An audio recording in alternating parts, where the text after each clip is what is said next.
မြန်မာတို့ရဲ့အညာဒေသမှာရမောစရာကောင်းတဲ့ဇလန်းလေးတွေနဲ့ပြည့်နှက်နေတဲ့ရွှေဆိုင်ရန်နဲ့တောင်ကြချောင်းတို့ရဲ့တမိုင်းချောင်းလေးကိုကျွန်တော်မှတ်သားလေ့လာဖတ်ဖူးတော့ဘဟုတ္တရအနေနဲ့ပြန်လည်မျှဝေပေးရခြင်းဖြစ်ပါတယ်။ဒီရွှေဆိုင်ရန်ဆိုတဲ့ဘွဲ့အမီနဲ့နာမည်ကြီးဈေးဒီမြန်မာနိုင်ငံမှာနှစ်စုရှိပါတယ်။တစ်စုကတော့မွန်ပြည်နယ်တထုံမြို့လေကောင်မှာတည်ရှိပြီးတော့နောက်တစ်စုကတော့မန္တလေးမြို့ရဲ့အရှိတောင်ဘက်မှာတည်ရှိနေပြီးအခုဒီမြင့်ငယ်မြကန်းတပေမှာတိထကိုးကွယ်လျက်ရှိတဲ့ရွှေဆိုင်ရန်ဈေးတော်မြတ်ကြီးပဲဖြစ်ပါတယ်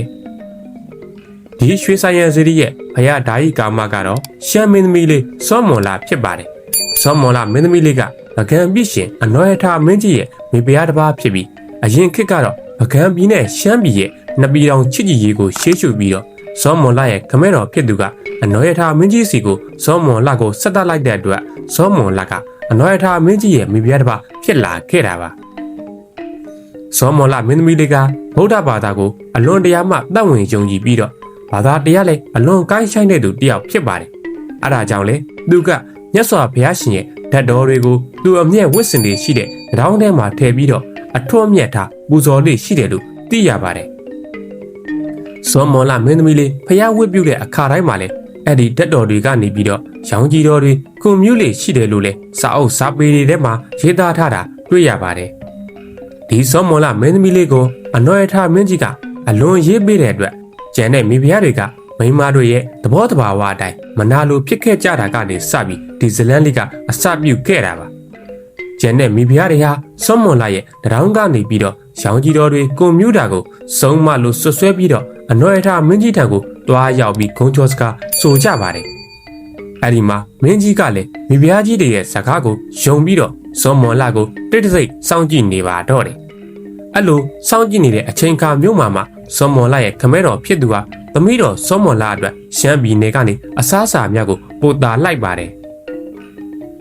ရှမ်းပြည်နယ်ကနေပို့တက်လိုက်တဲ့ရှမ်းအစားအစာတွေထဲမှာရှမ်းပဲပုတ်ညှစ်ချင်းပဇွန်ချင်းအစားရှိသဖြင့်လက်ဆက်တဲ့အစားအစာတွေကိုအချင်းသိပ်အပုတ်ကန်ထားတဲ့အစားအစာတွေရဲ့ဝါးဖိုးလိုမျိုးအကောင်တွေရဲ့ဝါးဖိုးဆိုတာကကြတော့စားဖို့တဲ့လူတော်တော်များများတော့သိချလိမ့်မယ်လို့ထင်ပါတယ်။သူကရုတ်တရက်ကြီးလိုက်ရင်လောက်ကောင်လေးတွေနဲ့တူပါတယ်။ဒါပေမဲ့ကြော်စားမယ်ဆိုရင်တော့အရန်စားလို့ကောင်းတဲ့အစားအစာတစ်မျိုးဖြစ်ပါတယ်။အဲ့ခေတ်ခါတုန်းကအညာဒေသတွေမှာအဲ့လိုအစားအစာတွေကခင်မစားသေးမတည်သေးတာဖြစ်တဲ့အတွက်ဒီလိုမျိုးအပုတ်ကန်ထားတဲ့အစားအစာတွေဒီလိုလောက်နဲ့တူတဲ့အကောင်တွေကိုစားကြတာဖြစ်တဲ့အတွက်သူမဟာစုံမအေကန်ဖြစ်လိမ့်မယ်ဆိုပြီးတော့အနော်ရထမင်းကြီးကယုံကြည်သွားကသူ့ကိုရှမ်းပြည်ကိုပြန်ခိုင်းလိုက်ပါတယ်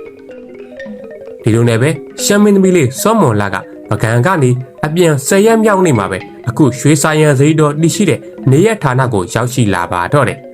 ရောက်ရှိလာပြီးတော့အဲ့ဒီစမ်းချောင်းလေးဘေးမှာပဲသူကမောပန်းလွန်းတဲ့အတွက်ကြောင့်မို့ဆင်းပြီးတော့ရေချိုးတဲ့အချိန်မှာပဲသူ့ရဲ့နှောင်းတစ်ဖက်ကရေထဲကိုကြာသွားခဲ့ရပါတယ်ဒါပေမဲ့အဲ့ဒီနှောင်းကရေထဲမှာမနေဘဲနဲ့သူ့ရဲ့ဥကောင်းအထက်ကောင်းကင်မှာစာပရိငှက်ကလေးတွေဝိုင်းပြီးတော့ရှိနေတာကိုသူတွေ့ခဲ့ရပါတယ်အဲ့ဒီအခါမှာပဲစောမွန်လာကအဲ့ဒီအရက်မှာသူ့ရဲ့အဲ့ဒီနှောင်းကိုထာပနာပြီးတော့9000ပြည့်ဈေးတော်ကိုတီထကိုးကွယ်ခဲ့ပါတယ်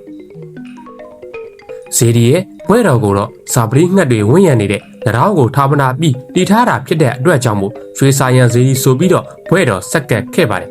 ပြီးတော့မင်းသမီးလေးနှောင်းကြားခဲ့တဲ့ချောင်းကတော့ယနေ့အချိန်ထိနှောင်းကြချောင်းဆိုပြီးတော့နာမည်တွင်လျက်ရှိပါတယ်ဖရပွဲတော်တွေမှာဆိုရင်တော့အဲ့ဒီနှောင်းကြချောင်းထဲမှာကျွန်တော်တို့ဆက်လေးတွေစီအပန်းပြေရေမြချိုးလို့ရပါတယ်မင်းသမီးလေးစောမွန်လာဟာပကံကနေပြီးတော့ရှမ်းပြည်နယ်ကိုပြန်တဲ့လမ်းတစ်လျှောက်မှာရွှေဆိုင်ရန်ဈေးဒီအပေါင်းဝင်စုစုပေါင်းဈေးဒီ9စုတီထကိုးကွယ်ခဲ့တယ်လို့လည်းအဆိုရှိပါတယ်မင်းသမီးလေးစောမွန်လာနောက်ဆုံးတီထကိုးကွယ်ခဲ့တဲ့9စုမြောက်ဈေးဒီကတော့ဒီဘောမျိုးကဘောဂျိုဖျားဖြစ်ပါတယ်အဲ့ဒီဘောဂျိုဖျားမှာဆိုရင်လေသူ့ရဲ့ကြံရှိတဲ့တောင်တစ်ဖက်ကိုထာပနာပြီးတော့တီထကိုးကွယ်ခဲ့တယ်လို့လည်းပြောကြပါတယ်